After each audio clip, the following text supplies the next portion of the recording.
स्वागत है आप सबका द हैप्पीनेस पॉडकास्ट के इस नए एपिसोड में। दोस्तों, आप सबने बर्फी, तारे ज़मीन पर, माय नेम इज़ खान, हिचकी ये सारी मूवीज़ देखी होंगी ज़रूर। पर क्या कभी ऐसी मूवीज़ देखते वक्त आपके मन में ये ख्याल आया कि हमारे साथ भी ऐसा हो सकता है, हमारे किसी नज़दीकी रिश्तेदार के साथ, हमारे बच्चों के साथ ऐसा हो सकता है? नहीं ना। हमें इन लोगों के लिए बुरा ज़रूर लगता है, पर कभी भी हमारे मन में ऐसा ख्याल नहीं आता। लेकिन क्या आप जानते हैं, भारत में आज हर 100 में से एक बच्चा ऑटिस्टिक है, बल्कि हर 8 में से एक बच्चा किसी न किसी न्यूरोलॉजिकल डिसऑर्डर से ग्रस्त है। इसी वजह से हमने आज हमारे पॉडकास्ट पर आमंत्रित किया है डॉक्टर सुप्रिया को। डॉक्टर सुप्रिया एक जानी मानी ऑक्यूपेशनल थेरेपिस्ट है, जिन्होंने ऐसे कई बच्चों की, ऐसे कई माँ बाप की मदद की है आज तक, और उन्हें अपनी ज़िंदगी में सक्षम बनाया है। उनके काम को देखकर भारत के बाहर से भी, ऑस्ट्रेलिया, न्यूजीलैंड, कनाडा, ऐसी जगहों से भी लोग अपने बच्चों को लेकर उनके पास आ रहे हैं। समाज में उनके महत्वपूर्ण योगदान को देखते हुए world human rights protection commission ने हाल ही में उन्हें डॉक्टरेट की डिग्री प्रदान की है। तो मिलते हैं डॉक्टर सुप्रिया से, जानेंगे न्यूरोलॉजिकल डिसऑर्डर्स के बारे में और जानेंगे थोड़ा उनकी पर्सनल लाइफ के बारे में। क्योंकि जब भी हिंदुस्तान के किसी छोटे शहर, छोटे गांव से कोई इस बड़े मुकाम पर पहुंचता है, तो उनकी ज़िंदगी से ज़रूर कुछ न कुछ सीखने जैसा होता है। तो मिलते हैं डॉक्टर सुप्रिया से। तो दोस्तों, welcome back to the happiness podcast. दोस्तों, इमेजिन कीजिए एक माँ बाप जिनका 6 साल का बच्चा है, पर वो माँ बाप अपने बच्चे से कम्युनिकेट नहीं कर पाते। माँ ने उस बच्चे से कई दिनों तक माँ नहीं सुना है। इमेजिन कीजिए एक आदमी जो 50 साल की उम्र में स्ट्रोक की वजह से लिखना भूल गया है, बोलना भूल गया है, सारे सेंसरी ऑर्गन्स काम कर रहे हैं, पर कर नहीं सकता, हो नहीं रहा है। आज हम आपको मिलाने वाले हैं एक ऐसे इंसान से जो ऐसे ही लोगों की मदद करती है, उनकी ज़िंदगी में उनकी खुशियाँ वापस लाती है। तो आइए मिलते हैं हमारे हैप्पीनेस एजेंट से, doctor Supriya Dhote. Thank you डोडे बोलने के लिए। एक्चुअली अभी मेरा जो सरनेम है वो चेंज हो गया है, डॉक्टर सुप्रिया देशमुख हो गया है। तो आपने मुझे डोटे बोला, मुझे बहुत खुशी हुई क्योंकि 28 ईयर से मैं डोटे होल्ड करके थी। आफ्टर मैरिज देशमुख हो गया। वैसे मेरा पूरा नाम डॉक्टर सुप्रिया धीरज देशमुख। तो पहले इनिशियल मुझे प्रॉब्लम थी कि धीरज क्यों है बीच में नाम, बट ये जो धीरज नाम है ना, ये ही धीरज ने मेरी जिंदगी में इतना धीरज लाया है। तो उन्होंने सुप्रिया धीरज देशमुख को सार्थक कर दिया, यही आपको कहना है? ये तो आएंगे फिर से धीरज पे, पर शुरुआत करते हैं आपके बचपन से। यस थोड़ा बताइए अपने बारे में, कहाँ पले बड़े हो, कहाँ से पढ़ाई की है? मध्य प्रदेश के बैतूल जिले में, बैतूल जिले के भी एक छोटे गांव बारवी में मेरा जन्म हुआ है, जो कि हमारा नेटिव प्लेस है। हम लोग बैतूल में रहते हैं। आफ्टर 12th मैं और मेरा भाई हम लोग इंदौर गए पढ़ने के लिए। अच्छा, पापा का शुरू से था कि ये डॉक्टर बनाना है मुझे। अच्छा, मतलब बचपन से ब्रिलियंट स्टूडेंट थे आप? एवरेज ओके, पापा का था कि नहीं, डॉक्टर ही बनेगी मेरी बेटी। ओके। मेरे लिए मैं एवरेज इसलिए बोलती हूँ अपने आप को क्योंकि मैं सारी एक्टिविटीज में पार्टिसिपेट करती थी। एनसीसी, डांसिंग, सिंगिंग, मुझे सब बहुत पसंद था। अच्छा, एक्स्ट्रा करिकुलर भी सब कुछ करते थे? ये हाँ, तो 12th के बाद आपने पीएमटी दिया होगा फिर? हाँ, 12th के बाद मैंने पीएमटी दिया, तो वो मैंने विदाउट प्रिपरेशन दिया था। ऐसा हुआ कि सेकेंड लिस्ट में भी मेरा नाम नहीं आया था, लेकिन थर्ड लिस्ट में मेरा नाम आया। ओह, अप्रैल में था वो एग्जाम, और मई में पे हम लोग एडमिशन के लिए चले गए क्योंकि वेट करते थे तो इधर एडमिशन चला जाता था। तो हमने एडमिशन बायोटेक में लिया, सॉफ्ट विजन कॉलेज में, विजयनगर इंदौर में। और मेरे भाई ने, मेरा जो बड़ा भाई है नीलेश ढोटे, जिसको हम नीलू बोलते हैं, तो मेरा भाई भी मेरे साथ है। जून की बात है कि हमारा एडमिशन हो गया बायोटेक में। बायोटेक में एडमिशन इसीलिए हुआ कि पहले ऐसा होता था ना कि जो बच्चे बाहर पढ़ रहे हैं, जब 12th पास हो जाते हैं तो पेरेंट्स उसके बाद जाते हैं, पूछते हैं कि क्या कराना चाहिए, हमें कुछ बताइए। तो उस टाइम पे वही काउंसलर हुआ करते थे। 2007 में बायोटेक बहुत अच्छी बूम पे थी। ठीक है, हमने एडमिशन ले लिया। कॉलेज लाइफ में हम दोनों भाई बहन साथ में जाना, साथ में आना, तो वो ऐसा लगा ही नहीं कभी, मेरा भाई शुरू से ही मेरे साथ रहा है, तो मतलब कभी भाई वाला मतलब चीज़ छूटी नहीं, हमेशा बहुत प्रोटेक्शन में रही हूँ। फिर 3rd लिस्ट पे मेरा नाम आया, ओह! वो भी इंदौर के एक कॉलेज में। फिर हमने पापा को बताया कि नाम आया है, तो मेरे पापा ने मेरे भाई को बड़े भाई को, जो जिनका नाम अखिलेश होते हैं, उनको बोला कि तुम जाओ एडमिशन कराओ। लेकिन एडमिशन एमबीबीएस में करवाना। अच्छा। बट मेरी बड़ी ताई है वंदना डोटे, मेरी कज़िन सिस्टर, वो एमवाय हॉस्पिटल में काफ़ी टाइम से मेरी ताई वहाँ पे थी। तो ताई को अच्छा खासा नॉलेज था। ताई और भैया एडमिशन के लिए अरबिंदो आए, तो वहाँ जब काउंसलिंग होती है ना, तो उन्होंने काउंसलिंग में बताया कि ऑक्यूपेशनल थेरेपी भी बहुत अच्छी अ, ब्रांच है। एमबीबीएस होता है, बीडीएस होता है, फिजियोथेरेपी है, स्पीच थेरेपी है, ऑक्यूपेशनल थेरेपी है। तो हमको ऑक्यूपेशनल थेरेपी के बारे में सुन के बहुत अच्छा लगा कि ये थोड़ी डिफरेंट है, नई है, इस पे हम लोग फोकस करते हैं। फिर हमने मेरे बड़े भाई ने मेरे फादर को कॉल किया कॉलेज से कि ये भी हमें अच्छा लग रहा है और ये भी डॉक्टर ही होते हैं। तो हम एक्सप्लेन नहीं कर पा रहे थे कि किस चीज़ के डॉक्टर होते हैं। तो मेरे पापा का ऐसा था कि नहीं, हमने एमबीबीएस बोला है, एमबीबीएस नहीं तो बीडीएस कराओ। अच्छा। हाँ, क्योंकि उस टाइम में ये था तो एमबीबीएस या तो फिर डेंटिस्ट। पापा के फ्रेंड के बच्चे वहाँ पे ऑलरेडी उनका एडमिशन हो चुका था, किसी का एमबीबीएस में, किसी का बीडीएस में। तो उनका था कि नहीं, नहीं आप इसमें ही करो। बट मेरे भाई ने और मेरी ताई दोनों ने नहीं सुना और मेरा एडमिशन, मुझे तो इतना कुछ समझता नहीं था, सच बता रही हूँ आपको। और हमारे यहाँ क्या होता है ना कि जो बड़ा है उसका ही डिसीजन, हाँ। शायद ये फर्स्ट डिसीजन होगा जो मेरे भाई ने मेरे फादर का मतलब सुना नहीं होगा। अच्छा। लेकिन वो अच्छी ही थी, ऐसा नहीं है कि अब वो बैतूल में थे, ये इंदौर में थे, ये कन्विंस नहीं कर पा रहे थे उनको। बट और उसी दिन एडमिशन लेना था। भाई और ताई ने दोनों ने एडमिशन करवा दिया मेरा। और करवाने के बाद जब मुझे तो मालूम नहीं, ये लोग बैतूल गए, जब बाद में पता चला कि पापा बहुत नाराज हुए और मुझसे फिर बहुत दिन तक पापा ने बात नहीं करी। और सच बता रही हूँ मैं, 2007 में क्या, 2014 तक भी मुझे एक्सप्लेन करना पड़ता था। इवन डॉक्टर्स को भी कई बार मुझे एक्सप्लेन करना पड़ता था कि हम क्या करते हैं। या ऑक्यूपेशन थेरेपी का जो कोर्स है, नॉर्मली ये बाहर देशों में ज़्यादा इसका चलन है, था उस समय में, आज भी बहुत है, बट इंडिया में नहीं। इंडिया में क्या है, हमारे यहाँ पे ये था कि या तो वो होम्योपैथिक साबूदाने वाली गोली खाना है, या फिर आयुर्वेदिक लेना है, या फिर एलोपैथी लेना है। तो वही था 3-4, और फिर एक था अभी फिजियोथेरेपी को, तब उस टाइम लोग जाने लगे थे। तो पापा काफ़ी दिन नाराज़ रहे। हाँ, मतलब उनका ये था कि डॉक्टर बन ही रहे हो तो जो मतलब एमबी कुछ अच्छा कर लो। हाँ, कुछ अच्छा कर लो। बट अभी वो बहुत प्राउड फील करते हैं, पूरी फैमिली बहुत प्राउड फील करती है। अभी जो मैंने जहाँ एडमिशन लिया था वो Aurobindo college, one of the best college है एमपी का।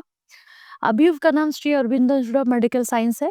पहले वो आईआईएमएस के नाम से जाना जाता था। अच्छा। हाँ, Indore institute of medical science. Okay. तो उन्होंने भी बहुत छोटे से स्टार्ट किया था, बहुत बड़ा नाम है वो। तो सबसे फर्स्ट जब ये कोर्स आया था तो ये आईआईएमएस में आया था। और हमारे जो ओटी में सीट्स हुआ करती थी वो सिर्फ 10, अभी शायद बड़ी होगी तो पता नहीं मुझे, तो 10 लोग ही थे हमारे क्लास में, और नॉर्मली एमबीबीएस की सीट कितनी होती थी? उनकी 50। ओह! ऐसा। ओके। और बाकियों की भी बहुत ज्यादा होती, हमारी बहुत कम हुआ करती थी, 10 में से भी 9 लोगों ने लिया था एडमिशन। इतना वो पॉपुलैरिटी थी नहीं तो। तीन ही एक्चुअली। तो फर्स्ट ईयर के बाद कुछ लोगों ने बैकआउट कर लिया, वो मतलब नहीं थे। फिर हम 5 ही थे फर्स्ट ईयर में। तो वो ऐसा चीटिंग वाला कुछ रोल ही नहीं था हमारे इसमें, एक लाइन में एक रो में ही खत्म हो जाता था क्लास, और नहीं ऐसे पीछे पलट के देख ही नहीं सकते थे। और जब भी हम किसी को बताते थे कि अरे रिजल्ट आया, पास हो गए, फर्स्ट आए, कोई सेकंड, कोई थर्ड, कोई फोर्थ, कोई फिफ्थ ऐसे। लेकिन अब वो हम थे। अब हमको ही पता है कि 5 लोगों में हम तीसरे आए हैं। हाँ, हाँ, जैसे बोलते हैं ना कि अगर हमने ओरिजिनल वॉच पहनी है तो उसका, किसी को अगर वो नकली भी लग रही है तो उससे हमें क्या, हमने तो असली पहनी ना, हमें पता है। ऐसे ही अगर आपने कुछ नकली पहना है और वो दूसरों को असली दिख रहा है, लेकिन हमको पता है ना कि ये नकली है, तो वो जो फीलिंग है ना, वही हमारा साथ थी। वो हमारे हमारे कॉलोनी में सब जगह अरे थर्ड आई है, लेकिन मुझे पता ना 5 में से थर्ड आई। हमारे जो एचओडी थे डॉक्टर वैद्यम पेरुमल, उन्होंने बहुत हेल्प की हमें, और उनका जो गाइडेंस था और उनका जो पढ़ाने का तरीका था, उन्होंने हमें मतलब ये फील्ड में इंटरेस्ट उन्हीं की वजह से आया। मुझे तो स्पेशली उन्हीं की वजह से आया कि जब मैं देखती थी हमारे डिपार्टमेंट में, अगर पीडियाट्रिक डिपार्टमेंट में अगर कोई बच्चा आ रहा है 8 मंथ का है और वो नेक भी नहीं होल्ड कर पा रहा है, वह ऐसे आता था। हम देखा कि सर की थेरेपी के बाद वो नेक होल्ड करने लग गया है, वो बैठने लग गया है। तो वो उस टाइम जो पेरेंट्स जो खुश होते थे, तो वो जो फीलिंग थी वो अलग ही थी। वो पेरेंट्स जब हमको बोलते थे ना कि मतलब जब उनका बच्चा गदन संभालने लग गया है, उनका बच्चा बोलने लग गया, उनका बच्चा खड़े होने लग गया, तो जब वो हाथ जोड़ते थे और वो जब उनकी जो खुशी होती थी ना, तब समझ में आता था यार ये एक्चुअल हैप्पीनेस क्या होती है। हम तो क्या हम बोलते ना, हमारा सर दुख रहा है, हाथ दुख रहा है, पैर दुख रहा है। जब भी हम अपने डिपार्टमेंट में कदम रखते थे ना, सारा दुख दर्द भूल जाते थे। कुछ भी नहीं है इनके आगे। जो बच्चा बोल नहीं पा रहा है, जो बच्चा चल नहीं पा रहा है, जो समझ नहीं पा रहा है, जिसने आपका सब कुछ लॉस कर दिया है, उसके बाद भी उनके अंदर एक होप है। पेरेंट्स अपने बच्चों को लेके आते हैं, या जो बड़े हैं, उनका भी अगर कुछ लॉस हो गया है, वो भी एक होप में कि नहीं हम ठीक होंगे। और वो इतना ट्रस्ट करते थे हम लोगों पे। से मैं आपको ये बताती हूँ, एक केस हमारे यहाँ आया था। उनका हिस्ट्री ये था कि वो शुगर केन का आपने देखा होगा ना मशीन, तो वो शुगर केन का मतलब जूस निकालते थे। अब वो काम करते-करते उनका हाथ मशीन में आ गया। ओहो! तो पूरा जो वेन्स थे, जो मसल्स थे, सब रप्चर हो गए। ओह! पूरे बहुत बुरे तरीके से। अब उस कंडीशन में आपका हाथ भी नहीं चल रहा है, आपने पहले जो भी फर्स्ट एड लेना था, सर्जरी सब सारा चीज़ें किया, लेकिन आफ्टर सर्जरी भी वो फंक्शन नहीं आ पा रहे थे, जो आने चाहिए। जैसे बटन लगाना, पेन होल्ड करना, पिन लगाना, ज़िप ओपन करना, क्लोज़ करना, ये सारी चीज़ें उनकी चली गई थी। अब आप सोचिए कि हाथ है, हम चल रहे हैं, सब कुछ कर रहे हैं, लेकिन मैं पहले जैसा काम नहीं कर पा रही। तो वो एक ब्रेन पे कितना उसका इफ़ेक्ट पड़ता है साइकोलॉजिकली कि मैं नहीं कर पा रहा हूँ। तो वो ऐसे केसेस भी हमने हमारे यहाँ पे ठीक होते हुए देखे, और फिर वो ठीक होने के बाद, क्योंकि जो सेंसेस चले गए उसके, वो सेंसेस को हम री-एजुकेट करते हैं और वापस जैसे डिपेंडेंट हो गया वो अपने एडीएल में, वो अपनी एक्टिविटीज़ में, डेली लिविंग एक्टिविटीज़ में डिपेंडेंट हो गया। उसको हमने इंडिपेंडेंट किया। तो वो जब इंडिपेंडेंट हुआ ना, तो उसके साथ-साथ हम सब भी बहुत खुश हुए कि वो वापस अपने काम पे जा पा रहा है। वो वापस से अपनी ज़िंदगी जी पा रहा है ठीक से, और फिज़िकली और मेंटली दोनों तरीके से वो खुश हो गया। खुश, और अपनी लाइफ जो भी है आगे की, वो अच्छे से जी रहे हैं। जब ये जो हैप्पीनेस है, आपके पॉडकास्ट का नाम भी हैप्पीनेस है, तो रियल हैप्पीनेस आपको पता है क्या होती है? हमारी वजह से जब वो खुश होते हैं ना, उससे जो हैप्पीनेस मिलती है ना, वो सबसे बड़ी लाइफ में वो। देखो जॉब सब करते हैं, सब काम करते हैं, लेकिन अपने काम में ही आपको ब्लेसिंग्स मिलना, अपने काम से ही आपको हैप्पीनेस मिलना, वो सबसे बड़ी चीज़ है। तो तब से आपको इसमें इंटरेस्ट हमारा पड़ने लगा। मैंने क्लिनिक कैसे स्टार्ट किया था मैं आपको बताती हूँ। मैं बॉम्बे हॉस्पिटल में जॉब करती थी, फिर मेदांता हॉस्पिटल में भी जॉब करती थी। जो मेरे पेशेंट्स थे, उन्होंने मुझे एक दिन मुझे बोला कि मैडम आप अपना खुद का क्यों नहीं खोलते हैं? ओके। आपके बहुत अच्छे स्किल्स हैं, आप प्लीज़ खोलिए। और मुझे तो लगता था कि मैं तो अभी जस्ट छोटी हूँ, मैं क्या अभी कर पाऊँगी इतना। तो पर फिर जब मैंने उनकी बच्ची को ठीक किया, तो उन्होंने मुझे मेरे घर आके मुझे ऑफर किया, बोले मैम मेरी एक इच्छा है। फर्स्ट पेशेंट मिताली नाम था उसका। उनके फादर का कहना ऐसा था, फादर मदर दोनों आए मेरे पास, काफ़ी अच्छे लोग थे वो, कि आप मैडम हमारे यहीं ऊपर आप स्टार्ट कीजिए। हमने जो परेशानी अपनी लाइफ में मतलब देखी है मिताली को लेके, वो कोई और पेरेंट्स से नहीं देखना चाहिए। वो मुंबई जाते थे, मुंबई जाके वहाँ थेरेपी कराते थे। उसके बाद क्या तकलीफ थी उनके बच्चे को? उसके उनको सेरेब्रल पाल्सी था, उनका हाथ नहीं चल पाता था और एक पैर नहीं चल पाता था अच्छा। बच्ची का। तो वो बच्ची पे को हमने राइटिंग करना सिखाया, ये उसको फंक्शनली इंडिपेंडेंट बनाया, ताकि वो खुद अपना काम खुद से कर सके। तो वो अपना काम खुद से करती थी। तो एक थोड़ा सॉरी आपको इंटरप्ट करूँगा, थोड़ा क्लैरिटी के लिए अपने ऑडियंस के लिए ऑक्यूपेशनल थेरेपी क्या होता है? और आप लोग क्या करते हैं, थोड़ा ओके उसको डिटेल में बताइए। ऑक्यूपेशनल थेरेपिस्ट जो होते हैं वो फिजिकली प्लस मेंटली चैलेंजेस जिनकी लाइफ में आते हैं वो पेशेंट्स को हम ट्रीट करते हैं। सपोज अगर कोई बच्चा है वो बोल नहीं पा रहा है, समझ नहीं पा रहा है, 5 इयर्स का है, और वो 5 इयर्स के बच्चे का क्या काम होता है, मतलब उसका ऑक्यूपेशन क्या होगा? खेलना कूदना, स्कूल जाना, मजे करना, जो भी 5 ईयर के बच्चे का काम है। तो वो क्यों नहीं कर पा रहा है? तो वो जो भी एरियाज हैं कि अगर हो सकता है कि मसल्स वीकनेस की वजह से नहीं चल पा रहा है, या फिर मसल वीकनेस की वजह से नहीं खेल पा रहा है, या ब्रेन में कुछ न्यूरोलॉजिकल प्रॉब्लम है उसके वजह से वो कोऑर्डिनेट नहीं कर पा रहा है, पढ़ाई में ध्यान नहीं दे पा रहा है, तो हम उसको फंक्शनली इंडिपेंडेंट बनाते हैं अच्छा। ताकि वो मॉर्निंग से लेके रात तक, इवनिंग तक अपनी सारी एडियल एक्टिविटीज खुद से कर सके। एडीएल मतलब? Daily living activities, okay. Brushing, bathing, dressings. अब हमें हर वक्त सपोर्ट नहीं लगता है ना। एक 2 साल के बच्चे तक को सपोर्ट लगता है कि मदर करा रही है, उसके बाद बच्चा इंडिपेंडेंट हो जाता है। ऐसे ये हुआ एजुकेट करना एक बच्चे को उसके ऑक्यूपेशन के। और यही केस अगर बड़ों में होता है कि सब कुछ उन्होंने अचीव कर लिया था लेकिन किसी रीजन से, किसी न्यूरोलॉजिकल बोल सकते हो आप, या किसी एक्सीडेंटल किसी भी वजह से अगर किसी पर्सन का फंक्शनली वो डिपेंडेंट हो गया है फिजिकली मेंटली, तो हमारा काम होता है उस पर्सन को री एजुकेट करके वापस से इंडिपेंडेंट करना उसकी डेली लिविंग एक्टिविटीज की। ओके। वो इसमें आप बहुत सारे फैक्टर्स हैं कि हो सकता है कि कभी ऐसा भी हो सकता है कि एक्सीडेंट में किसी का हाथ चला गया हो, तो अब हम उसको वोकेशनल ट्रेनिंग देंगे कि अब एक हाथ से कैसे वापस से अपना जॉब करेगा, तो हम उसको अडेप्टर डेजिस देते हैं। या फिर अगर वो नहीं एबल है तो हम उसका जॉब मॉडिफिकेशन करते हैं कि आप और क्या कर सकते हैं, है ना। हम उसके अदर लिम्ब को और स्ट्रांग बनाते हैं ताकि उसको जो लॉस हो गया है उस लिम्ब का से प्रॉब्लम ना हो। तो बेसिकली यही है कि फंक्शनली हम उसकी एडियल एक्टिविटी में उसको इंडिपेंडेंट रखें। डेली लिविंग में उसको इंडिपेंडेंट बनाना है। ये ओके। तो इंदौर में क्लिनिक आपने खुद का इस तरह से स्टार्ट कर दिया, हाँ, फिर मैंने यहाँ फिर अचानक नागपुर कैसे आ गया? अचानक नागपुर ऐसे आए कि शादी हो गई इसीलिए आ गए। हाँ, अच्छा, ओके। बट इंदौर का खुद का इतनी मेहनत से बसाया हुआ क्लिनिक। हाँ, एक्चुअली बहुत मेहनत से बसाया हुआ क्लिनिक है क्योंकि सब कुछ बहुत अच्छा था।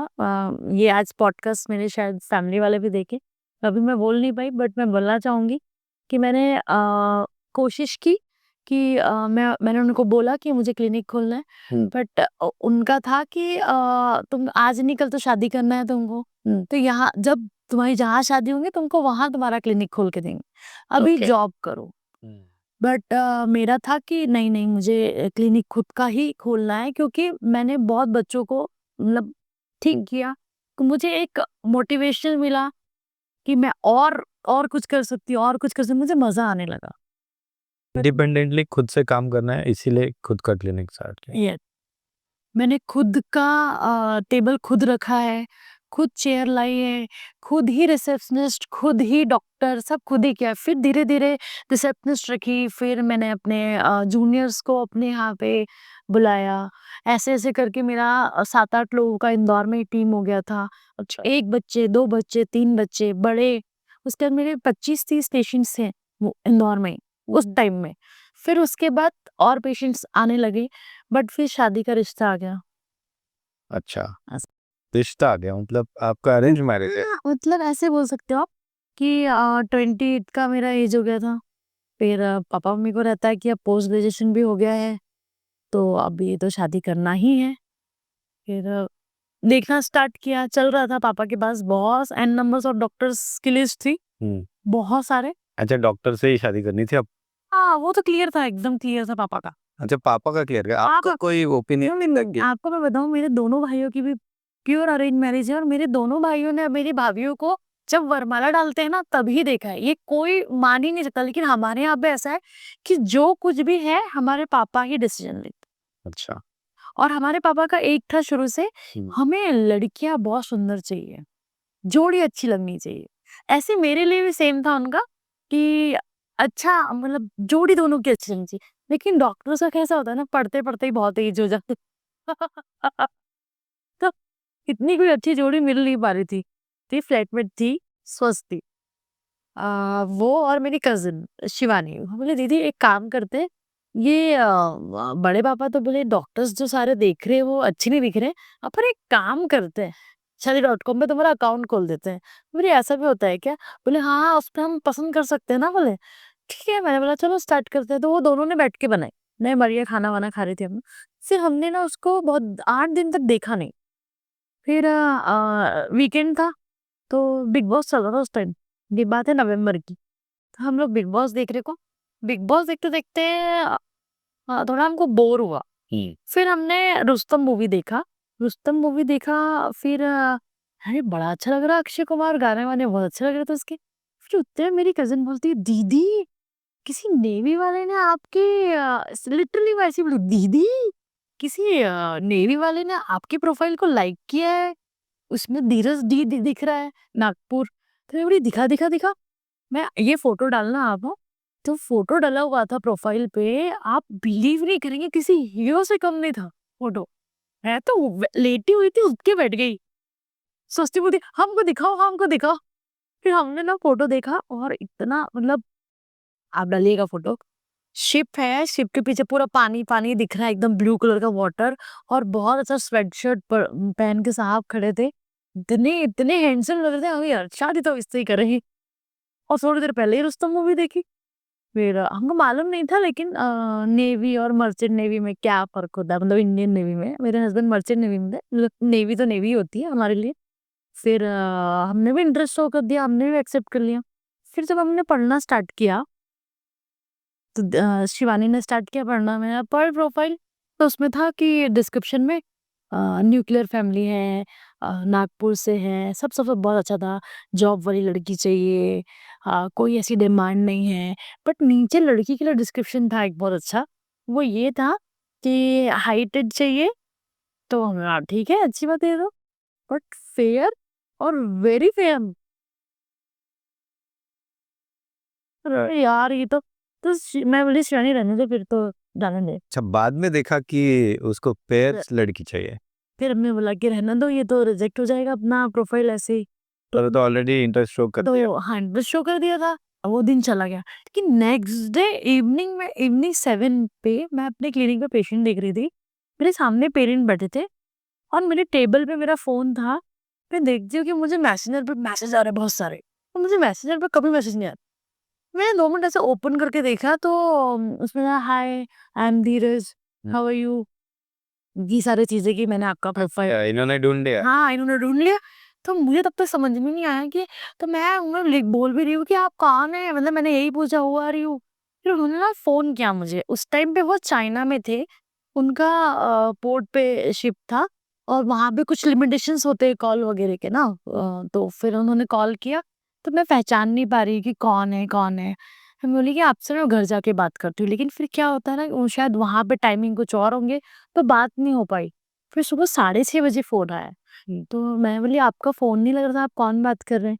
तो बोले हम मैं धीरज बात कर रहा हूँ, और मैंने आपके प्रोफाइल शादी.com पे देखी थी और आपने इंटरेस्ट शो किया है, इसलिए मैं आपसे बात कर रहा। मैं आप इतने बजे, और ये व्हाट्सएप ऑडियो कॉल था वो। बोले नहीं हमारे यहाँ पे ऐसे कॉल नहीं कर सकते। तो उन्होंने बताया मैं चाइना में हूँ ऐसे ऐसे। फिर बोले ठीक है मेरा टाइम हो गया, मैं बाद में बात करता हूँ। फिर मुझे उस नेक्स्ट डे फिर सुबह फोन आया।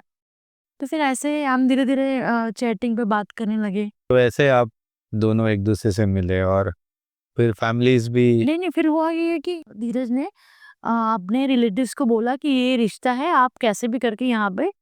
तो वो रिश्ता फिर मेरे पापा के पास तक आया। फिर फोटो वोटो आई तो दिखने में काफी अच्छा था। फिर मैंने घर में सबको बोल दिया था कि यही लड़का अच्छा लग रहा है मुझे। और पापा को तो डॉक्टर चाहिए था ना। हाँ, फिर क्या हुआ कि 3-4 हमारे घर पे प्रोफाइल चल ही रही थी। कहीं न कहीं हमारे पूरे घर के लोग मिलके बार-बार ये वाला रिश्ता पापा की नज़र में जाते थे। जब अच्छा, पापा 2 डॉक्टर्स हैं तो ये आप प्लॉट कर रहे थे या अपने आप हो रहा था? हाँ, प्लॉट तो कर ही रहे थे। 14 फरवरी को धीरज चाइना से निकले और हमारे यहाँ फिक्स हुआ कि 17 को दोनों फैमिलीज मिलेंगी। फिर और भी आगे लाइन अप थी चीज़ें कि 18 को दूसरी फैमिली आने वाली, 19 को दूसरी फैमिली आने वाली। यहाँ फर्स्ट नंबर धीरज की फैमिली का लगा। वो लोग आए और फिर क्या हुआ कि जब लंच वगैरह हुआ उसके बाद फिर वो थोड़ा डिस्कशन करते हैं। तो वो लोग बाहर रहे, कुछ तो वो डिस्कशन कर रहे थे। मेरी एक फ्रेंड थी कॉलोनी की, वो मुझे बता रहे थे कुछ तो भी आपस में डिस्कशन चल रहा था, जिसमें धीरज शायद ये बोल रहे थे कि हम आज ही फाइनल कर देते हैं। तो बाकी लोग बोल रहे थे नहीं नहीं नहीं, ऐसा नहीं होता है, घर जाने के बाद बताना पड़ता है। बट आई थिंक ये बहुत अच्छा डिसीजन था धीरज का। फिर क्या हुआ कि वो लोग घर में आए और धीरज ने मुझे $100 दिए अच्छा। और फिर वो लोग गए। फिर हमारे यहाँ पे ये डिस्कशन हुआ कि यार लड़का बहुत अच्छा लग रहा है, तो अभी हम बाकी लोगों को नहीं बुलाते हैं 18 और 19 को, पहले इन लोगों का ही देख के आते हैं। और वहाँ पे धीरज को पसंद किया, फिक्स हो गया सब, और 12 मार्च को हमारी शादी हो गई। 19 फरवरी को ये हुआ हाँ, और 12 मार्च को शादी हो गई। शादी हो एक महीने में? एक महीने महीना से भी कम? नहीं, बहुत कम दिनों में। Very fast. तो मतलब आग दोनों तरफ बराबर लगी हुई थी। आग का तो पता नहीं, पर डेस्टिनी चाहती थी, गॉड ने शायद प्लान करके रखा हुआ था कि डॉक्टर नहीं, ये तो हम डॉक्टर तो नहीं, रुस्तम ही चाहिए। रुस्तम ही चाहिए, तो हो गया। फिर उसके तो बाद कैसा रहा है वो आपका डिसीजन? बहुत अच्छा, बहुत अच्छा। तो आप खुश है उस डिसीजन से? हाँ हाँ, बहुत खुश, बहुत खुश। वो कहना चाहिए कहीं प्लान था वो, हम्म हमारा प्लान नहीं था वो, ऊपर से प्लान था, हम्म इसीलिए सब कुछ बहुत अच्छा चल रहा है। और उन्होंने मुझे सपोर्ट भी बहुत ज़्यादा, मतलब कोई कर ही नहीं सकता इस लेवल पर उन्होंने मुझे सपोर्ट किया है। पहले मैंने अप्रैल में पर आप पूरा क्लिनिक वगैरह सब बंद करके इंदौर का यहाँ पे शिफ्ट हो गए? हाँ हाँ, नागपुर आने के बाद हमने इन्होंने 2-3 हॉस्पिटल्स में बात करके रखी थी, वहाँ मैंने जॉइन किया 2 मई से। उसके बाद 18 को मैंने एक दिन इनको बोला कि मुझे जॉब खुद का ही करना है, इंडिपेंडेंट, मुझे हॉस्पिटल्स में नहीं करना है। और मेरे आँखों में आँसू थे उस टाइम पे, क्योंकि मैं खुद का क्लिनिक चला के थी, तो मुझे क्लिनिक ही करना था। फिर मुझे पता भी नहीं चला और 25 मई को एक मुझे फ्लैट दिखाया और बोला कि ये मैंने फाइनल कर दिया है तुम्हारे क्लिनिक के लिए। तो आप बिलीव नहीं करोगे कि मैं कितनी खुश थी, बट वो बहुत ही खराब कंडीशन में था, मेरा ये कब बनेगा कब नहीं, बट मैं बहुत खुश थी। फिर देखा तो 3 जून का उसका इनॉग्रेशन था, 3 जून को उसका इनॉग्रेशन था। इतने फास्ट, मतलब 25 की इवनिंग को मैंने देखा वो, और हार्डली 5-6 डेज थे और इनॉग्रेशन हो गया। और इनॉग्रेशन में भी हमारा बहुत अच्छा हुआ, और इनॉग्रेशन के टाइम भी बहुत लोग थे और काफ़ी काफ़ी धूमधाम से, मतलब हमने इसको, धीरज ने प्रमोट किया। और सेकंड डे से ही 4 जून से मेरे पास पेशेंट, वाह। 4 जून, 5 जून, 6 जून पेशेंट आते गए, आते गए, आते गए, आते गए, और मैं आज शुरू होते ही हाँ, तो बहुत जबरदस्त प्रमोशन किया मतलब धीरज बहुत ने। बहुत बहुत ज़बरदस्त।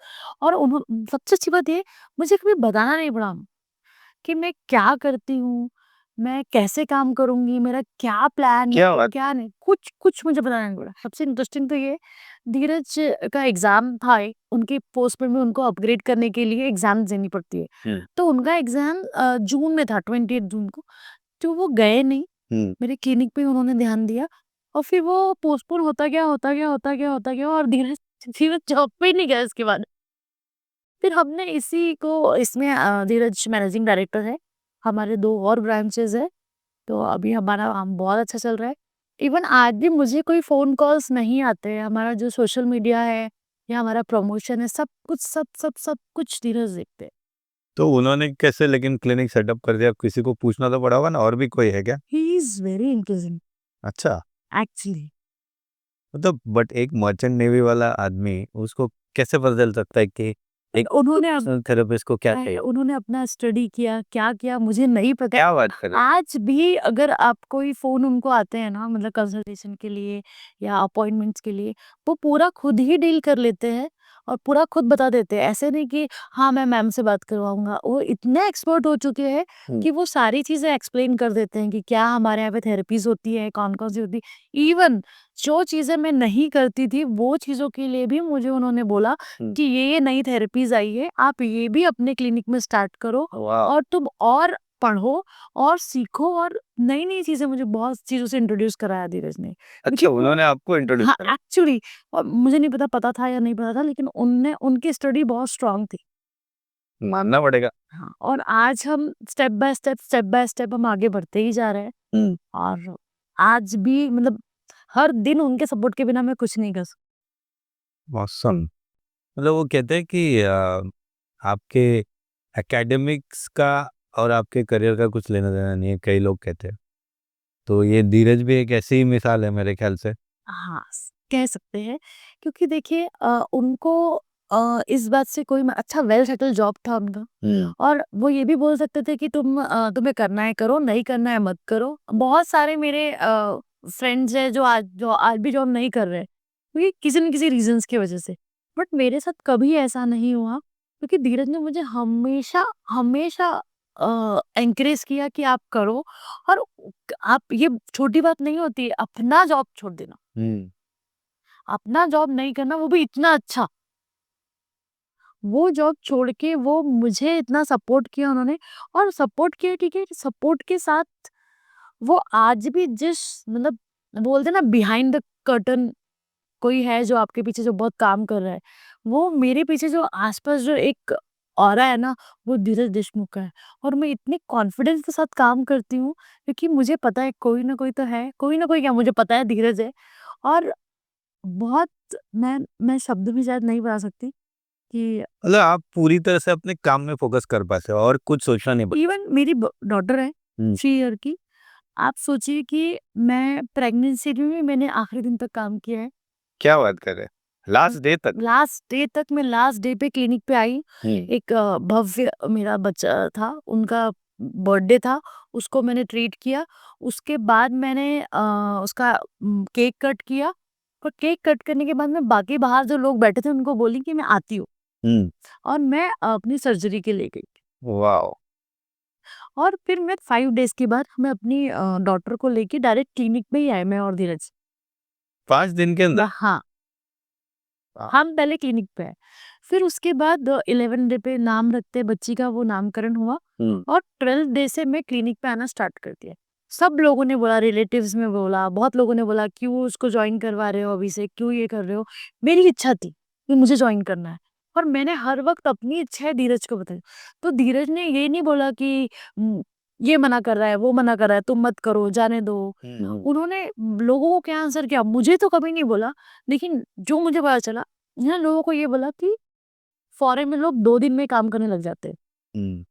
तो वो जो है वो सपोर्ट सिस्टम ऐसा है कि मुझे कभी ऐसा लग भी रहा है ना कि यार आज मैं थोड़ा लो फील कर रही हूँ, तो वो मुझे बोलते हैं नहीं, नहीं जाओ पहले पेशेंट देखो, पेशेंट करो अपनी। हुँ। तो वो हम हमारा आपसी है। उसके बाद में ऐसा नहीं है कि मैं घर नहीं सँभालती हूँ, मैं घर भी बहुत अच्छे से सँभालती हूँ। घर में वही बॉस है। जनरली लेडी होती है बॉस, बट हमारे यहाँ ऐसा नहीं है। हमारे यहाँ पापा थे, पापा के बाद अभी धीरज है। तो जो चलता है वो सब धीरज का। वो कभी कुछ गलत बोलते नहीं हैं, जो कुछ भी करते हैं वो अच्छे के लिए ही करते हैं। और मैं बहुत ट्रस्ट करती हूँ। जैसे मैंने अपने फादर पे बहुत ट्रस्ट किया, मैंने ब्रदर्स पे बहुत ट्रस्ट किया कि जो भी करेंगे मेरे लिए अच्छा करेंगे, ऐसे ही धीरज है।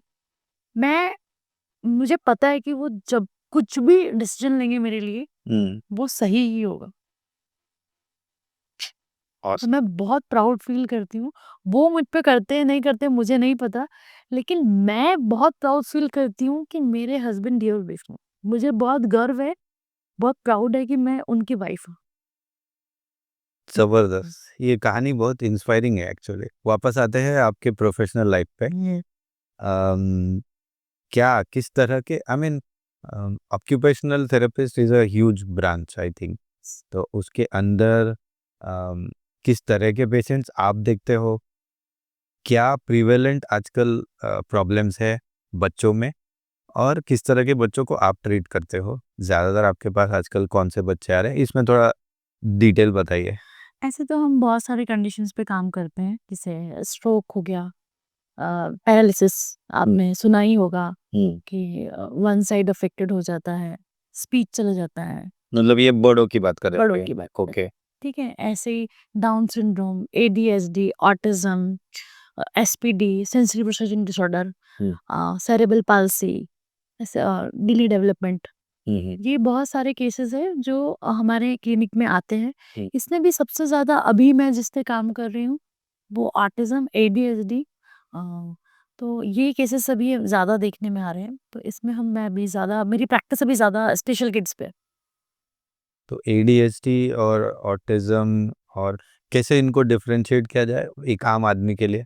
एडीएचडी का तो बच्चा होता है वो बहुत हाइपर एक्टिव, ओके। ठीक है? एक जगह बैठना नहीं, किसी भी टास्क को कंप्लीट नहीं करना, आई हैंड कोऑर्डिनेशन नहीं होना, अगर हम उनको बोल रहे हैं तो हमारी बातें नहीं सुनना, जो एकेडमिकली पुअर होते हैं क्योंकि वो ध्यान ही नहीं देते हैं। एडीएचडी का फुल फॉर्म होता है attention deficit hyper activity disorder. नाम से ही आपको समझ आ रहा होगा कि ये बच्चे काफी, मतलब देखो, एक्टिव होना अलग होता है, आप हम भी एक्टिव है, लेकिन हाइपर एक्टिव होना अलग चीज है। तो हाइपर एक्टिविटी की वजह से वो बच्चे कंसंट्रेट नहीं कर पाते, एक जगह बैठ नहीं पाते हैं। ऐसे ऑटिज्म, ऑटिज्म स्पेक्ट्रम डिसऑर्डर, इसमें ये भी न्यूरोलॉजिकल डेवलपमेंटल डिसऑर्डर है। इसमें बच्चा आई कांटेक्ट नहीं देता है, अपने नाम को रिस्पॉन्ड नहीं करता है, अपने आप में खोया रहता है। अगर उसको पेरेंट्स आवाज़ दे रहे हैं तो वो रिस्पॉन्ड नहीं करता है, अकेले-अकेले में रहना पसंद करता है, लाइन में चीज़ें लगाता है ना? और लॉस्ट रहता है मैक्सिमम टाइम। सपोज़ फैन चल रहा है, वो फैन को ही कंटिन्यू देखते रहेंगे। भई एडीएचडी का जो बच्चा है, वो किसी भी जगह पे स्टेबल नहीं रहेगा, हम्म। है ना? तो दोनों में ये डिफरेंस होता है और दोनों का ट्रीटमेंट हम मैं करती हूँ अभी। काफ़ी अच्छे रिजल्ट्स हैं हमारे यहाँ पे। और ये इनका अगर सीवियरिटी देखें तो ऐसा है कि माइल्ड, मॉडरेट और सीवियर। तो माइल्ड अगर हम देखने जाएँ तो उसमें बच्चा 18 मंथ के बाद ही आप डायग्नोस कर सकते हैं। 18 मंथ के बाद ऐसे डायग्नोसिस होता है कि बच्चा बोल नहीं रहा है या आई कांटेक्ट नहीं कर रहा है ना? समझ नहीं रहा है आपकी बात। आप एक रिलेशन बिल्ड हो जाता है ना, छोटा 18 मंथ का बच्चा समझने लगता है कि ये मेरे मदर है, ये मेरे फादर है। बट ये बच्चे क्या करते हैं कि ये समझ नहीं पाते हैं कि ये मुझे आवाज़ जो जैसे मेरे साथ है, ये मुझे आवाज़ दे रही है, फिर भी वो पे ध्यान नहीं देते। तो ये 18 मंथ के बाद आप इसको डायग्नोसिस करा सकते हैं। और इवन माइलस्टोन पे बहुत ध्यान देना चाहिए, मेरा कहना है ये पेरेंट्स को, कि छोटी-छोटी चीज़ों पे ध्यान देना चाहिए, जैसे कि 0 टू 3 मंथ के अंदर क्या माइलस्टोन होना चाहिए बच्चे के। एक बच्चे ने गर्दन सँभालनी चाहिए, सोशल स्माइल देनी चाहिए। अगर आप उसको कुछ आवाज़ कर रहे हैं तो आँख की तरफ उसने मूवमेंट करनी चाहिए। तो हर किसी माँ बाप को ये चीज़ों पे ध्यान देना चाहिए हर शुरू से, आप कह रहे हर किसी माँ-बाप को ध्यान देना चाहिए। इवन ये जो मैं बोल रही हूँ, ये माँ-बाप ने ध्यान देना चाहिए, उनके माँ-बाप ने ध्यान देना चाहिए। सबको ये चीज़ों पे ध्यान रखना चाहिए आजकल, क्योंकि ये अभी बहुत ज़्यादा देखने मिल रहा है अभी। बहुत बच्चों में ऑटिज़्म, एडीएचडी की समस्याएँ देखने मिल रही है। नहीं, तो आप कह रहे हो कि माँ बाप को जैसे बच्चे बड़े होने लगे, मतलब कोई पेरेंट बना है, तो उनको कब से ध्यान देना चाहिए कि हमारा बच्चे का डेवलपमेंट बराबर हो रहा है या नहीं? वो उनको डे 1 से ध्यान देना चाहिए हम्म, कि बच्चे का 0 से 3 मंथ्स के माइलस्टोन क्या है, 3 टू 6 मंथ के क्या है, 6 टू 9 मंथ के क्या है, 9 टू 12 मंथ से क्या है, ये 7 माइलस्टोन्स कहाँ डिफाइंड है? मतलब माइलस्टोन आपको हमारे तो ट्रेडिशनल नॉलेज में है, मतलब नानी बोलती है, दादी बोलती है नहीं, कि नहीं, ये आपको ये माइलस्टोन कहीं भी मिल जाएँगे। आप अगर सर्च करेंगे, आपको ईज़िली आपके पीडियाट्रिशियन के यहाँ भी अगर आप जाएँगे, अगर आप देखेंगे तो माइलस्टोन का बोर्ड लगा ही होता है। इवन हर पीडियाट्रिशियन के फाइल में माइलस्टोन का की नॉलेज दी रहती है वहाँ पे। ओके। वो प्रिंटेड रहता ही है। आप कभी ध्यान से देखिएगा उसको। ये अच्छा, होता ऐसा ही है। होता है, हाँ, ओके। जैसे वैक्सीनेशन का रहता है। हाँ, वैक्सीनेशन का तो मैंने देखा है, बट हाँ, माइलस्टोन, माइलस्टोन का भी आजकल रहता है। अच्छा, तो उसमें क्या डिफाइंड होता है कि आपका बच्चा 2 से 3 हर महीने या हाँ, 3 कि महीने में जो अचीवमेंट माइलस्टोन होगा है, क्या? हाँ, उसको अचीव कर रहा है कि नहीं। देखिए, डिलेड होना ठीक है कि भाई डिलेड हो रहा है तो हम डॉक्टर को दिखा रहे हैं। लेकिन मैं एक और चीज़ का आपको नॉलेज देना चाहूँगी, अगर वो बच्चा फास्ट भी माइलस्टोन अचीव कर रहा है ना, तो वो भी कहीं न कहीं गलत है। हर माइलस्टोन पे एक बच्चे ने एक टाइम इन्वेस्ट करना चाहिए। हम्म। कि अभी जैसे उसका सिटिंग आया है, तो उसको सिटिंग में भी एक्टिविटीज़ करना, सिटिंग में बैठना आना चाहिए। नहीं, सिटिंग से डायरेक्ट क्रॉल, क्रॉल से स्टैंडिंग, ये नहीं होना चाहिए। क्योंकि अगर स्टैंडिंग हमारा है, 1 ईयर का, 1 ईयर पे हमारी स्टैंडिंग आनी चाहिए। अगर उसके बिफोर अगर उसने स्टैंडिंग कर ली और उसने फिर क्रॉलिंग की ही नहीं, है ना? तो हमें वो चीज़ों का भी ध्यान रखना है। तो आजकल क्या करते हैं पेरेंट्स, वॉकर दे देते हैं। हुँ। जैसे ही वो क्रॉल करते तो अभी टाइल पे क्रॉल करते हैं तो अभी क्या करें कहीं कुछ लग जाए, क्योंकि पहले क्या होता था कि मिट्टी के घर हुआ करते थे, फ्लोर वैसे हुआ करते थे तो लगने का डर नहीं रहता था। अभी ऐसा है कि कहीं न कहीं ऐसा पेरेंट को भी लगता है कि ये बच्चे को लग ना जाए, इसलिए वो कहीं न कहीं वॉकर दे, तो वॉकर देने की वज़ह से आपने क्रॉलिंग दिया ही नहीं। क्रॉलिंग कर से बहुत सारी चीज़ों का रिलेशन, ओह! क्रॉलिंग से आप जजमेंट सीखते हैं, अच्छा, क्रॉलिंग भी ज़रूरी है मतलब। बहुत इम्पोर्टेंट है। क्रॉलिंग से ही सारी चीज़ स्टार्ट होती है। अच्छा। अगर क्रॉलिंग स्किप कर दी, तो आपने वो सेंसेस अपने हाथों में लिए ही नहीं। ओह! और आजकल क्या होता है कि हम टाइल पे क्रॉलिंग कराते हैं, हुँ, हुँ। लेकिन पहले के समय में क्या होता था कि हम हर टेक्सचर पे बच्चा जाता था। जैसे सैंड में चला गया, मिट्टी में चला गया, ग्रास पे चला गया, तो उसको वो सारे सेंसरी इनपुट मिलते थे। अभी बच्चों को ये सारे इनपुट्स नहीं मिलते। हुँ, हुँ। तो वो भी एक वन ऑफ द रीज़न है कि इसीलिए भी बच्चों को सेंसेस इतने इंटीग्रेट नहीं। अच्छा, तो हमारा काम यही होता है मतलब वो जो तो कहते थे पहले लोग या आज भी कहते हैं कि ज़मीन से जुड़े रहना ज़रूरी है, एक्चुअली बचपन से ज़रूरी है एक्चुअली ज़मीन से मेरा जुड़े रहना। यही सजेशन है इस पॉडकास्ट के थ्रू, अपने बच्चों को वो आप लाइफ दें जो आपने जी, हुँ, वैसा आप उनके साथ पेरेंटिंग कीजिए, वैसा आप उनको इन्वायरमेंट दीजिए। ओवर पैम्परिंग भी अच्छी नहीं। हुँ, हुँ, हुँ। वो जितना बच्चा एक्सप्लोर करेगा एनवायरनमेंट को उतना ज़्यादा वो सीखेगा। ओके, तो ये एक चीज़ हो गई माइलस्टोन्स, इसके अलावा और कुछ मॉनिटर करना चाहिए पेरेंट्स ने? इसके अलावा आप देखिए कि वो अकेला तो नहीं खेल रहा है, हुँ, उसको आप ग्रुप में लेके जाइए, अच्छा। वो इंटरैक्ट कर रहा है या नहीं कर रहा है। वो जब आपसे बात कर रहा है या आपके पास आ रहा है, तो आपसे वो आपको देख के बात कर रहा है या नहीं कर रहा है।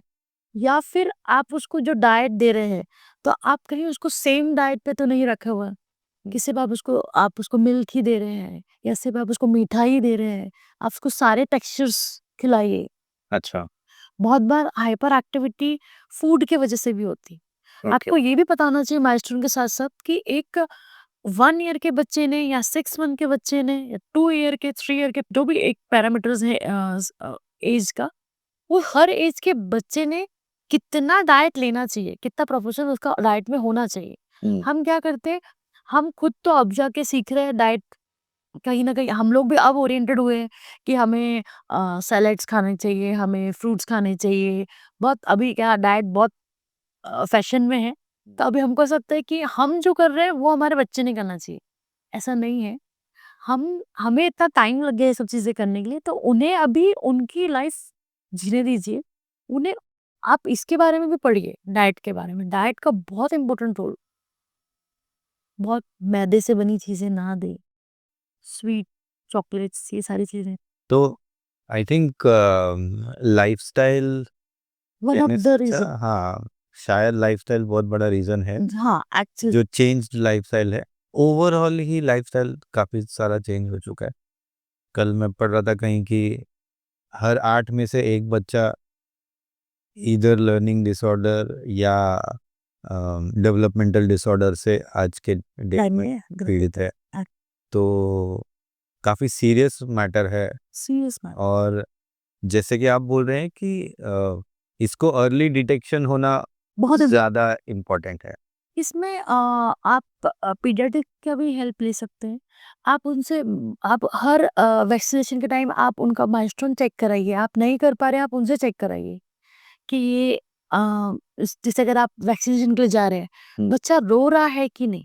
हुँ, क्योंकि अगर किसी को पिन प्रिक करेंगे, अगर किसी को निडल प्रिक करेंगे, तो उसको रोना आना चाहिए। हाँ, कुछ-कुछ वैक्सीनेशन में फ़ीवर आना बहुत इम्पोर्टेंट है। ओके, अगर उसको वो फ़ीवर नहीं आ रहा है, तो भी आप वहाँ से भी पता कर सकते हो। हुँ। किस स्टेज पे किसी भी पेरेंट को कंसल्ट कर लेना चाहिए? क्या ऑब्ज़र्व कर लिया तो नहीं मुझे आज ये स्टेज है कि नहीं मुझे जाना ही चाहिए? ये माइलस्टोन के लिए आपको करना चाहिए। अच्छा, चाहे 1 माइलस्टोन ना अचीव हो रहा हो, चाहे 3 माइलस्टोन ना अचीव हो रहे, तब भी इट इज़ रिक्वायर्ड कि आप कंसल्ट करे स्पेशलिस्ट को, ओटी को। माइलस्टोन तो आपको हर एज में आपको चेक करने चाहिए। इवन 4 ईयर 5th ईयर के बच्चे में भी आपने सब चीजें चेक करना चाहिए कि क्या क्या अचीव हो चुका है, क्या नहीं है। एज अप्रोप्रिएट बच्चा क्या नहीं कर पाता, हम्म वो क्यों कई बार क्यों नहीं कर पाता है, इन्वायरमेंट की वजह से। अगर आपने न्यूक्लियर फैमिली है, आपने उसको घर ही घर में रखा है, तो वो जो बाहर जाके या जो जॉइंट फैमिली से या फिर वो बाहर आउटडोर एक्टिविटीज से वो जो एक्सप्लोर करके जो उसके माइलस्टोन अपग्रेड होने वाले थे, वो नहीं हो पाए क्योंकि वो बाहर गया ही नहीं।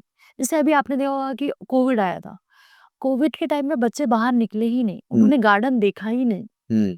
तो उस टाइम में सेंसरी इश्यूज बहुत आए, लर्निंग डिसेबिलिटी इश्यूज के केस बहुत आए, स्पीच के बहुत आए, और सोलो प्ले करना बहुत सीख गए बच्चे। वहीं फिर आप जब किसी फंक्शन में जा रहे हैं तो बच्चा चिड़चिड़ करता है क्योंकि इतने लोगों के बीच में वो गया ही नहीं है। गैजेट्स का भी कुछ रोल है? बहुत रोल है। आजकल गैजेट से, मोबाइल से, स्क्रीन टाइम से आजकल वर्चुअल ऑटिज्म हो रहा है। वर्चुअल ऑटिज्म क्या होता है कि जब बच्चा अपने आप में ही खोने लग जाता है और जब लैंग्वेज उसका डेवलप करने का टाइम आ रहा है और वो क्या कर रहा है कि वो वीडियोस देख रहा है, तो वो आपने देखा कुछ बच्चे कार्टूनिस्ट लैंग्वेज बोलना स्टार्ट कर देते हैं। ये सारी चीजें भी आजकल बहुत सामने आ रही तो वर्चुअल ऑटिज्म ऐसी टर्म ऑलरेडी कॉइन हो चुकी है? हो चुकी है। हो। ये कोविड के बाद ज्यादा देखने मिला। हाँ ऑब्वियसली उस टाइम को वो 2 साल, हाँ वो 2 साल में जो भी 2 साल का स्पैन बहुत होता है, बहुत बड़ा होता है। बहुत बड़ा होता है। तो उस और वो 2 साल में जो भी बच्चे पैदा हुए होंगे, या वो 2 साल उनको कुछ शुरुआत एक्सप्लोर करने ही नहीं मिला है। या फिर वो बच्चे जो 2 to 3 ईयर के हो चुके थे, उनको बाहर जाने के लिए नहीं मिला। हाँ जिनका वो माइलस्टोन अचीव करने का पीरियड टाइम था वो था, था। जैसे साइकिलिंग नहीं हुआ तो फिर उनका वेस्टिबुलर में इफेक्ट पड़ा है। वेस्टिबुलर में इफेक्ट पड़ने की वजह से का स्पीच डिले हुआ है, अंडर कॉन्फिडेंट हुए, बाहर नहीं निकलने की वजह से। तो ये सब प्रॉब्लम्स देखने मिलते हैं। बट सारे प्रॉब्लम सॉल्व होते हैं आपके पास? 110। अच्छा 110%। यस। मतलब what is the difficulty level? आप कुछ एग्जांपल दे सकते हैं कि this is the difficult, most difficult level that we have been able to treat in kids?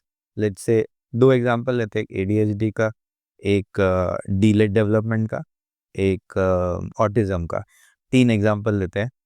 Okay, देखिए अगर ऑटिज्म का जो बच्चा है 14 ईयर से ज्यादा का अगर हो गया है और वो जितने भी उसके जो सिम्टम्स है, like hand flapping, toe walking, jumping, ये सब उसके अंदर अगर सस्टेन कर गए हैं, है ना, बार बार हाथों को देखना, अपने ही वर्ल्ड में रहना, तो अब क्या हुआ कि 14 ईयर तक वो बच्चा अपने टो पे चल रहा है, तो मसल्स टाइट हो चुके हैं, है ना, जंपिंग उसको आदत हो गई है कि कोई भी डिमांड करनी है तो मुझे हैंड फ्लैप करके ही करनी है। तो ये सब चीजों के साथ वो इतना टाइम रह चुका है, मतलब सीवियर लेवल हो गया। तब उस टाइम में मैं ये कह सकती हूँ कि हाँ, हम उसका चीजें कम तो कर सकते हैं, लेकिन उस टाइम पे हम पूरे कंप्लीटली ठीक नहीं कर सकते। Up to what age most severe case can be completely treated? 12 अच्छा 12 ईयर तक हम कर सकते 12 ईयर, 12 साल तक आपके पास जैसा भी बच्चा आया हो वो हैं। हाँ, पूरी तरह से ठीक हो ये जाए, आई मीन इंडिपेंडेंट एटलीस्ट हो जाएगा। नहीं, इंडिपेंडेंट तो 14 ईयर के 18 ईयर के बच्चे भी होते हैं। अच्छा हाँ, आप कह रहे हो 12 साल का है तो पूरी तरह से ठीक हो जाए? पूरी तरह से ठीक हो जाए। Oh wow. अभी जो 14 ईयर के हो गए वो स्कूल ही नहीं गए, तो वापस से उनको स्कूल की जर्नी वो सब बहुत डिफिकल्ट है, लेकिन वो भी राइटिंग, रीडिंग, एडीएल अपना खुद से करना, सारी चीजें, सेल्फ केयर। पर आज काफी ज्यादा अवेयरनेस है, तो आई गेस कि ये एज तक शायद नहीं सर, कम लोग जाते होंगे। बहुत अर्ली, मैक्सिमम 6 साल 7 साल के बच्चे ही आपके पास ये स्टेज में आते हैं। 7, 9, बस उससे ज्यादा आते ही नहीं। तो 6-7 साल के ऑटिस्टिक बच्चे अगर आपके पास आते हैं तो पूरी तरह से ठीक हो जाता। Very good. उसके लिए हमें 15 to 18 मंथ लगता है एक बच्चे को ठीक करने। ओके अगर वो सीवियर है तो, माइल्ड है तो और का टाइम कम लगता है।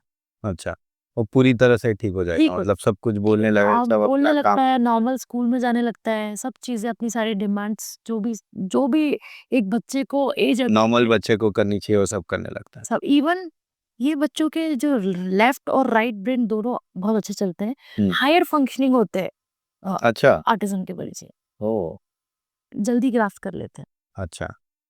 और ऐसे ही सेम केस एडीएचडी और डिलेड डेवलपमेंट में भी होगा। डिले डेवलपमेंट का तो हम ये कह सकते हैं कि हमें माइलस्टोन के अकॉर्डिंग काम करना पड़ता है।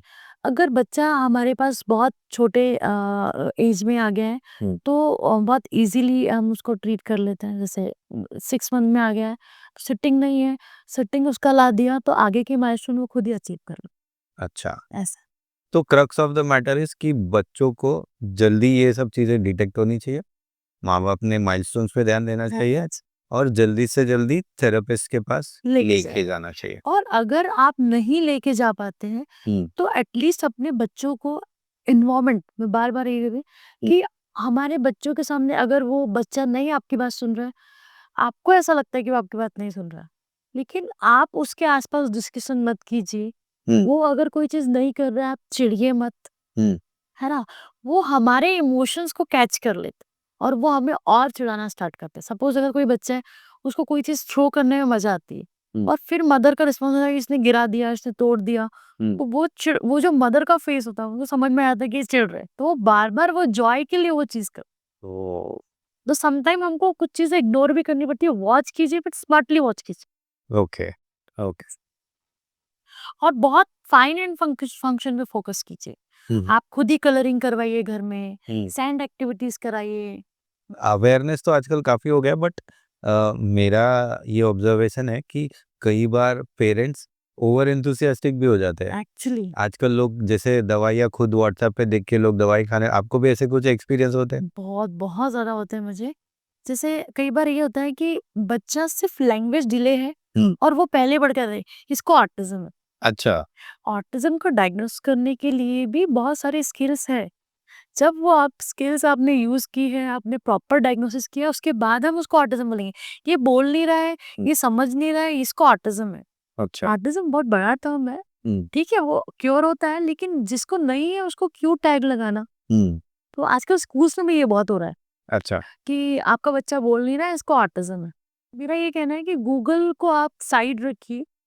कंसल्टेंट को अप्रोच कीजिए। यस, अभी ऐसे कुछ एग्जांपल्स बताना चाहेंगे? एग्जाम्पल मैं आपको बताती हूँ कि जब हमारे पास कंसल्टेशन के लिए बच्चे आते हैं, फिर उसके बाद हम एक ऑब्जर्वेशन बच्चों का लेते हैं। ऑब्जर्वेशन और इवेल्युएशन हम उनका करते हैं और फिर हम एक रिपोर्ट बताते हैं। रिपोर्ट बनाने के बाद हम पेरेंट्स से एक हमारा एक फॉर्मल इंटरेक्शन रहता है कि आप अपने तरफ से बता दीजिए कि आपको क्या लगता है, कि आपकी क्या एक्सपेक्टेशन है आपके बच्चे को लेके, है ना, और आप क्या चाहते हैं। तो बहुत बार ऐसे, और आपकी क्या कंप्लेंट्स है। तो आप बिलीव नहीं करेंगे, उनके कंप्लेंट जब आप सुनेंगे ना तो आपको मतलब हंसी आएगी कि मुझे कभी कभी लगता है मैं आंसर क्या दूं उसका। मैम, मेरा बच्चा ना पूरे टाइम में अपने अपने नाले से ही खेलते रहता है। अब आप मुझे बताइए, आप नाला निकाल दो यार, हाँ। नाले से ही नहीं खेलेगा। हाँ। कहीं बताए, मैम ये ना 2 दिन से कर्टन के पास ही खड़ा रहता है जाके। अच्छा। अरे आप कर्टन का प्लेस चेंज कर दीजिए, या आप उसको ज्वाइन कीजिए कि तुम खड़े हो तो मतलब मैं भी खड़ा रहती। हाँ। तो वो ऐसी बहुत सारी ऐसी चीजें आती है कि आंसर करना बना। मैं तो मेरे हमारे जो टीम है, हम कई बार मैं उनसे बोलती हूँ, हमारा जो क्लिनिक है, क्लिनिक के इस साइड पेशेंट का पेरेंट्स का सेटिंग है और अंदर पेशेंट के लिए। मैं बहुत बार ये बोलती हूँ कि मेरे लिए कई बार ये पेशेंट्स होते हैं, बच्चे नहीं। क्योंकि इनको इनके आंसर देना मुझे मुश्किल होता है। इनको तो मैं ठीक कर दूंगी, बट इनको मतलब इनका काउंसलिंग ना उनको समझा बना। देखो उनका भी गलत नहीं है। क्या होता है कि हमें ये मतलब हम जब इस टर्म में आ जाए कि बच्चा बोल नहीं पा रहा है, मतलब एक तो कम्युनिटी का, आसपास सोसाइटी का प्रेशर होता है, घर वालों का होता है, तुम्हारा बच्चा बोल नहीं रहा है, तुम ध्यान नहीं देती हो, तुम जो भी सारी चीजें, तो वो कहीं ना कहीं मतलब बहुत प्रेशर में होती है। तो उनको ना छोटी छोटी चीजें भी कहीं ना कहीं नेगेटिव ही दिखने लगती है। मैं बहुत बार पेरेंट्स को यही बोलती हूँ, क्या ऑटिज्म ऑटिज्म लगा के रखा है, ये एक माइलस्टोन है। नहीं, ये एक चीज ये भी है ना कि इंडिया में, स्पेशली इंडिया में, बहुत सारे डॉक्टर्स बोलिए या थेरेपिस्ट बोलिए, वो ऐसे है जो इनकम्प्लीट नॉलेज के साथ काम या इनकम्प्लीट स्किल के साथ काम कर रहे हैं एक्चुअली ये और वो चीज़ केसेस बिगाड़ते हैं, तो इसीलिए माँ बाप डरे हुए भी होते हैं। नहीं, ये आपने बहुत अच्छी बात बोली। मैंने बहुत सारे ऐसे केसेस देखे जिस बच्चे को मतलब सेडेटिव की ज़रूरत नहीं है। हम्म। आप उनके पास गए, क्या कंप्लेंट लेके गए, ये बहुत भागा-दौड़ी करता है, ये बैठता नहीं है, ये स्कूल में ध्यान से नहीं, हम परेशान हो गए। वो क्या करते हैं, आप उनके पास गए, वो प्रिस्क्रिप्शन खाली तो छोड़ेंगे नहीं, वो उसको सेडेटिव दे देते हैं। ओ और आप सेडेटिव जब बच्चे को देते हो तो उसका एक साइकिल क्या होता है, ब्रेक हो जाता है। हाँ। और फिर उसके बाद वो बच्चा और हाइपर हो जाता है। फिर आप सोचते हो कि अब मैं थेरेपी पे जाती हूँ। तो वो उस टाइम में और डिफिकल्टीज आती है। तो मुझे बस ऐसा लगता है कि कहीं ना कहीं बहुत नॉलेज की वजह से बहुत प्रॉब्लम है। और आज भी ऑक्यूपेशनल थेरेपी को लोग ये सोचते हैं कि ये लोग तो गेम खिलाते हैं, हम वहां जा रहे हैं तो हम क्या करना है, एक रिंग को दूसरे रिंग में डालना। भाई वो एप्लीकेशन है, वो बच्चा नहीं कर पा रहा है, इसीलिए हम उसको ट्रीटमेंट दे रहे हैं। कौन सा गेम कब और किसको खिलाना है वो भी किसी को इम्पोर्टेंट। खिलाना। हाँ। कई बार वो ऑब्जर्वेशन के लिए होता है कि ये आइडेंटिफिकेशन है या नहीं है इसका, ये कलर को पहचान पा रहा है या नहीं। तो मुझे ऐसा लगता है कि हम ब्लेस्ड है कि हम इनकी हेल्प कर पा रहे हैं। तो हमें इनकी हेल्प 100% करना चाहिए। तो एंड में यंगस्टर्स के लिए जो यंगस्टर्स जो आपके प्रोफेशन से है, जो आपके प्रोफेशन से नहीं है, आज ये पॉडकास्ट देख रहे होंगे। कई लोग सिर्फ आपके लिए देख रहे होंगे, कई लोग हैप्पीनेस के लिए देख रहे होंगे, कई लोग सिर्फ टाइम पास के लिए देख रहे होंगे। तो सारे लोगों के लिए कुछ एक गाइडिंग प्रिंसिपल या जो आप फॉलो करते हैं। सबके लिए जो मैसेज है मेरी तरफ से वो ये है कि आप सच्चाई से काम कीजिए। सच्चाई से बड़ी कोई चीज नहीं है। Very good. आपके अंदर जो भी सच्चाई है वो आपके काम के थ्रू लोगों तक जाएगी और वो दिखेगी और वो बोलेगी। और बोलेगी नहीं, बहुत जोर से बोलेगी। तो ये मेरा मंत्र है कि ईमानदारी से रहिए, सच्चाई से जिए अपना जीवन। सुबह से लेके शाम तक ऐसा काम कीजिए कि आपको खुद को बुरा ना लगे। अगर आपको आपने कोई गलती की है तो आप माफी मांग लीजिए। और आप अगर गलत है, फिर भी आपको ऐसा लगता है कि मुझे कुछ चीज़ बैठ के क्लियर करनी चाहिए, तो वो कर लीजिए। लेकिन किसी भी रिलेशन को या किसी भी चीज़ को खराब मत कीजिए। बहुत मुश्किल से आपको ये सब रिलेशन लोग आस-पास मिलते हैं, जो चीज़ बैठ के बात कर सकते हैं या फिर झुक के चीज़ें सॉल्व कर सकते हैं। मुझे लगता है करना चाहिए। Great message. Thank you. तो आप इतनी स्मार्ट इंडिपेंडेंट वुमन है जो कि हम देख ही रहे हैं, बट कहीं ना कहीं किसी ना किसी चीज से डर तो लगता होगा, हाँ। धीरज के अलावा। हाँ, हाँ, मैं उनसे बहुत डरती हूँ। हाँ। मेरे पापा से भी डरती हूँ मैं बहुत। डर मुझे अब जिनसे भी मैं प्यार करती हूँ, उन्हें खोने से लगता है मुझे। मेरी ज़िंदगी का सबसे बड़ा डर ये है और सबसे बड़ा मतलब दुःख बोल लीजिए कुछ, मैं अपने मम्मी-पापा को जो ओल्ड होते हुए देख रही हूँ, वो मेरे लिए सबसे बड़ा मतलब ठीक है मम्मी-पापा है मेरे साथ, लेकिन जैसे-जैसे उनकी एज बढ़ रही है ना, मुझे डर लगता है। मैं सबसे ज़्यादा डरती हूँ उनको खोने से। वो तो इट्स पार्ट ऑफ लाइफ ना। पार्ट ऑफ लाइफ है बट फिर भी मेरे लिए यही है कि मैं सबसे ज़्यादा मुझे अगर डर किसी से लगता है तो मेरे जिनसे मैं प्यार करती हूँ उनसे खोने की डर लगता है मुझे बहुत। मेरी लाइफ में एक पॉजिटिव सोर्स है, वो आप हैं। आप इतना पॉजिटिवली मतलब मुझे हमेशा आपने गाइड किया। मेरे लिए तो आप कृष्णा हैं और मैं बहुत बिलीव करती हूँ आप पे। नहीं सच है ये एक्चुअल में ये मतलब मेरी शादी में अगर धीरज के बाद मुझे कुछ अच्छा मिला है तो वो आप है। ओ सीरियसली क्योंकि मेरी लाइफ बहुत चेंज हो गई है। और फिर रिसेंटली आपने मुझे एक बात बोली कि डिटैचमेंट उसको मैंने बहुत फॉलो करना स्टार्ट किया। तो जब थोड़ा बहुत परेशान होती है ना, वो परेशान होना बंद हो जाएगा जिस दिन चीज़ों से डिटैच होना सीखना स्टार्ट हो जाएगा। और ये मेरा एज है, अभी मैं 34 की हूँ। मुझे ये अपने अंदर डालना है कि मुझे ज़्यादा किसी से अटैच होना ही नहीं है, तो मुझे दुःख होगा ही नहीं। और वो मैं सीख रही हूँ और मुझे उस टाइप क्योंकि मैं बहुत इमोशनल हूँ, बहुत ओवरथिंकर हूँ, बहुत सोचती हूँ। क्या होता है कि इतना मतलब चीज़ों को सोच के इतना नोटिस कर लेती हूँ कि बाद में मुझे मुझे ही तकलीफ होती है। Oh! Thank you for the compliment. नहीं, नहीं, आपने मेरी लाइफ में बहुत हैप्पीनेस लाई है। तो बहुत अच्छा लगा। बड़ी बात है अगर आप अपनी लाइफ में, मेरे हिसाब से अगर आप अपनी लाइफ में किसी एक इंसान को भी इन्फ्लुएंस कर पाए, बहुत बड़ी बात। बहुत बड़ी बात है। क्योंकि इस दुनिया में इतनी परेशानियां हैं, अगर Absolutely, कोई एक इंसान भी आपकी वजह से खुश है तो ये बहुत बड़ी बात है। बहुत बड़ी बात है। और इसकी वजह से मैं खुश हूँ, तो आई थिंक मेरे लिए सक्सेस यही है। कितना पैसा आप कमा रहे हो, if success is a number, when you reach that number, what is the फिर न्यू क्या सक्सेस करोगे? For you? हाँ, तो वो कभी अचीवेबल गोल नहीं है। नहीं है, तो नंबर सक्सेस रख के कभी इंसान खुश नहीं हो सकता। खुश नहीं हो सकता। तो यही मेरे लिए सक्सेस है। आपके लिए सक्सेस क्या है? देखिए, मेरे लिए सक्सेस हर एज में अलग-अलग है। हर एज में अलग-अलग है इन द सेंस मतलब अगर एक 5 साल का बच्चा है, तो उसके लिए सक्सेस क्या होगी? उसके लिए सक्सेस ये है कि मम्मी सोई है और फ्रिज में से आइसक्रीम निकालना है और उसने आइसक्रीम निकाल ली, तो वो सक्सेस हो गया। तो वो उसको खुशी मिली, वो उसकी हैप्पीनेस है, वो उसके लिए सक्सेस हो गया। Ultimately happiness. Happiness. Thank you for taking time out और इतनी प्यारी बातें करने के लिए। अम, इस पॉडकास्ट को यहीं क्लोज करते हैं, बट मुझे लगता है कि काफ़ी कुछ है जो अभी ठीक भी है।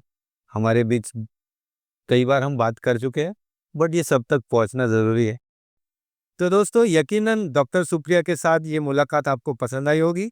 अगले एपिसोड में डॉक्टर सुप्रिया से और बातें करेंगे न्यूरोलॉजिकल डिसऑर्डर्स को लेकर, उनके प्रति प्रिकॉशंस, प्रिवेंशंस और उनके क्योर को लेकर। तब तक के लिए thanks for watching. Thank you, नमस्कार।